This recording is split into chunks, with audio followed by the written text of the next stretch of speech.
देश में समान नागरिक संहिता को लेकर चर्चा तेज है। पीएम मोदी के यूसीसी की वकालत करने के बाद ऐसा कहा जा रहा है कि केंद्र सरकार इसे लाने की तैयारी कर रही है।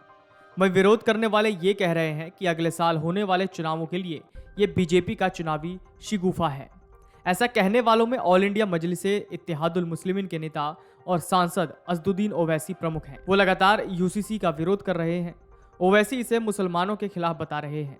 एक इंटरव्यू में ओवैसी ने कहा, 21वें विधि आयोग ने अपनी रिपोर्ट में कहा था कि यूसीसी की जरूरत नहीं है और इसे क्षेत्रीय अखंडता के लिए खतरा बताया था। ओवैसी ने कहा, समान नागरिक संहिता भारत के बहुलवाद को खत्म कर देगी। मुसलमानों के खिलाफ वाले सवाल पर उन्होंने ये कहा कि बीजेपी के प्रवक्ता खुलेआम मुसलमानों के खिलाफ इसे बोल रहे हैं। ऐसे में क्यों न कहा जाए कि यह मुसलमानों को टारगेट करने के लिए लाया जा रहा है। हालांकि उन्होंने एक बार फिर दोहराया कि इसका असर सिर्फ मुसलमानों नहीं बल्कि हिंदुओं पर भी पड़ेगा। ओवैसी ने यह भी कहा कि देश में पहले से ही 2 सिविल कानून हैं। ऐसे में ये नहीं कह सकते कि ऐसा नहीं हो सकता। उन्होंने हिंदू विवाह अधिनियम में अपवाद और हिंदू अविभाजित परिवार अधिनियम का जिक्र किया। साथ ही ये भी दावा किया कि सिंगापुर और इजराइल में मुसलमानों के लिए पर्सनल लॉ मौजूद हैं। ब्रिटेन में स्कॉटलैंड और इंग्लैंड में अलग अलग आपराधिक कानून हैं और इंग्लैंड में इस्लामिक बैंकिंग वैध है। ओवैसी ने कहा कि भारत की खूबसूरती इसका बहुलवाद है और बीजेपी को इससे नफरत है।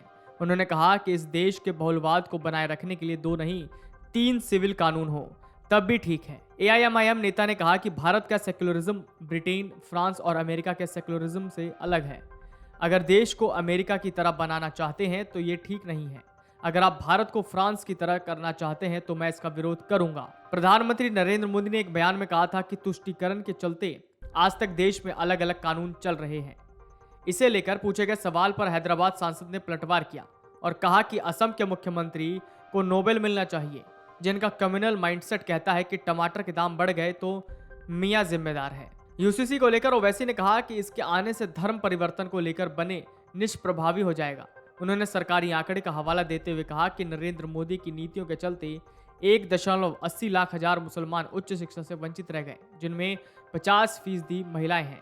असदुद्दीन ओवैसी ने देश में मुसलमानों को शिक्षा से दूर रखने का आरोप लगाया है। ओवैसी ने सरकारी आंकड़ों का हवाला देते हुए कहा कि देश में आज भी 1,80,000 मुसलमान उच्च शिक्षा से दूर हैं।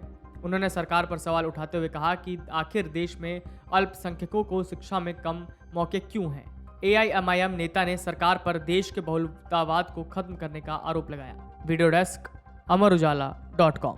अमर उजाला अब आपके टीवी पर भी। अपने स्मार्ट टीवी पर YouTube पर सर्च करें अमर उजाला, चैनल सब्सक्राइब करें और देखें ताजा खबरें, वो भी HD क्वालिटी में। और हाँ, बेल आइकन दबाना ना भूलें ताकि हर खबर हो आपके घर। अमर उजाला, निष्पक्ष, निर्भीक, निरंतर।